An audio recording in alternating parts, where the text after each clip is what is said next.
On the resplendent night of the Lantern Festival, the city of Chang'an was a river of light. Thousands of silk lanterns, like stars that had descended to earth, floated through the alleys and streets, coaxing the shadows into a joyous dance.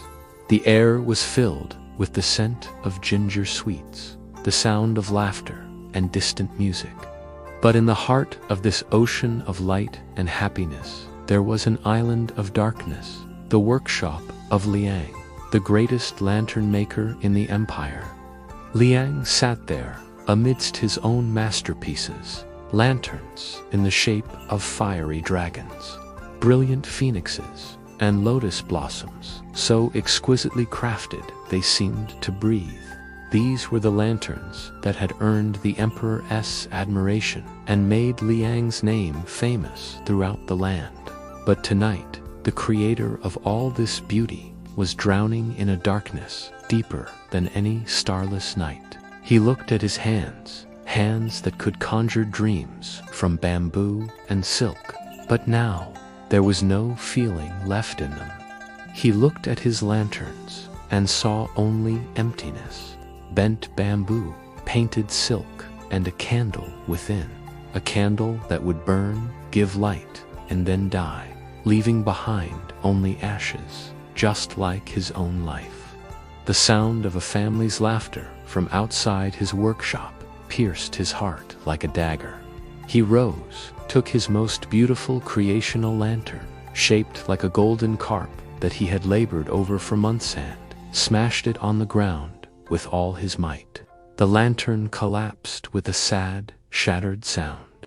Liang sank to the floor amidst the torn silk and broken bamboo, and for the first time in years, he wept. He had lost his way. He, the lantern maker, had no light left inside himself. The next day, Liang closed his workshop and began a journey. He had heard that in the misty southern mountains lived a monk named Master Kai, a man who, it was said, could hear the echo of silence and show the path to the lost. After weeks of walking, Liang reached Master Kai's simple hut. It looked less like a temple and more like a woodcutter's home. Master Kai was an old man with eyes that seemed to have witnessed every sunrise in the world. He was sipping tea on his porch. Liang bowed respectfully and told his story. He spoke of the emptiness of his work, the meaninglessness of his temporary lanterns, and the darkness within him. He said in despair, "Master, how can I give light to others when I myself am in absolute darkness?" Master Kai slowly placed his teacup down. "You are looking for light in the wrong place," he said.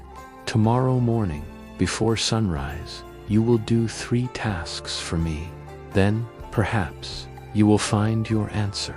The first task was to break a beautiful bowl. Master Kai handed Liang a flawless, exquisitely beautiful blue ceramic bowl. "Do you like this bowl?" he asked. Liang looked at it with admiration. "Yes, master, it is perfect." "Good," said the master. "Now, break it." Liang was shocked. "But why? That would be a crime." Master Kai replied calmly, "The beauty of this bowl is not in its perfection. It is in the fact that one day it will break. Every day I drink tea from it. You hate your lanterns because you are afraid their light will go out. You are fighting against the end. Until you accept that the beauty of everything lies in its impermanence, you will never enjoy it. Now, break the bowl and accept this truth." With trembling hands, Liang dropped the bowl. Its shattering sound in the morning quiet was liberating. The second task was to fill a dry well. Master Kai pointed to an old well in his yard that had been without water for years. "Take these 2 buckets, fetch water from the river down in the valley, and fill this well." Liang looked on in disbelief. "But master, this well is dry. All the water will seep into the earth. This is a futile task." Master Kai smiled. Just do it. Liang spent the entire day on this pointless labor. He walked the difficult path from the river to the well hundreds of times. He sweated, his legs ached, and the sun burned his skin. Every bucket he emptied into the well vanished into the earth with a sad gurgle. He worked with anger and frustration, cursing the master under his breath. At sunset, exhausted and defeated, he sat by the well. Master Kai approached him. "Is the well full?" Liang replied angrily, "No. I told you it was a futile task. It achieved nothing," Master Kai said gently. "The result was not a full well, Liang. Look at your arms. They are stronger. Look at your legs. They are firmer. Listen to your breath. It is deeper. You spent all day looking for the result, and you missed the process. You think the meaning of your work is in the lantern that lights another's home. But the true meaning is in your work itself. In the touch of the bamboo, in the cutting of the silk, in the focus you pour into the act of creating. The meaning is in the making, not just in the final product." The third task was to ring a silent bell. Master Kai led him to a small temple on the hilltop. A large, ancient bronze bell hung there. "Ring this bell," the master said. Liang took the wooden mallet and struck the bell with all his might. The deep, resonant sound echoed throughout the valley, sending birds into flight. The sound lingered in the air for a long time before slowly fading away.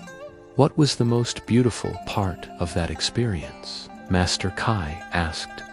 "The powerful, magnificent sound of the bell itself," Liang said. The master shook his head. "Try again. But this time, listen to what comes after." Liang struck the bell again. This time, after the sound swelled through the air, he closed his eyes and listened with his entire being. As the last echo faded, a profound and wondrous silence settled over everything. It was a different silence than the one before the bell had rung. It was a silence that had been given meaning by the sound, a silence full of peace. Liang opened his eyes and looked at the master in awe. Master Kai said, "The sound of the bell, without the silence that follows, is just a jarring noise. It is the silence that gives the sound its meaning. Your lanterns are the same. Their light, without the darkness of the night, is meaningless. You thought your job was to fight the darkness, but your job is to give it meaning. The light of your lantern doesn't eliminate the darkness. It gives it depth, turning it into a space for gathering, for seeing each other's faces, for safety, and for love. Your light is the bell's silence." Liang stayed with the master for 3 more days. They spoke no more. They simply drank tea together and looked at the mountains. On the 4th day, with a deep bow, Liang said goodbye and returned to Chang'an. He reopened his workshop, but this time, instead of crafting dragons and phoenixes, he made simple lanterns. On their silk, he painted not intricate designs, but simple scenes from life. A man fetching water from a river, a woman drinking tea from a cracked bowl, hands ringing a bell. He sold his lanterns in the market. They were not as dazzling as his previous works, but they had a quiet, warm light that touched people's hearts. Liang no longer worried about how long their light would last. He was happy in their temporary beauty, in the meaning they gave to the darkness, and in the joy of the making itself. One night, the emperor himself, while walking through the city, noticed one of these simple lanterns. He stared at it for a long time and then asked, "Whose work is this? In this small lantern, I see the story of my entire empire." Liang was no longer the greatest lantern maker in the empire. He had become something more. He was a man who had learned how to find the light of meaning in the heart of darkness. This tale teaches us that feelings of emptiness and meaninglessness often arise from a flawed perspective on life. We chase grand permanent results and ignore the process of achieving them. We fear the impermanence of beauty and forget to enjoy it in the moment.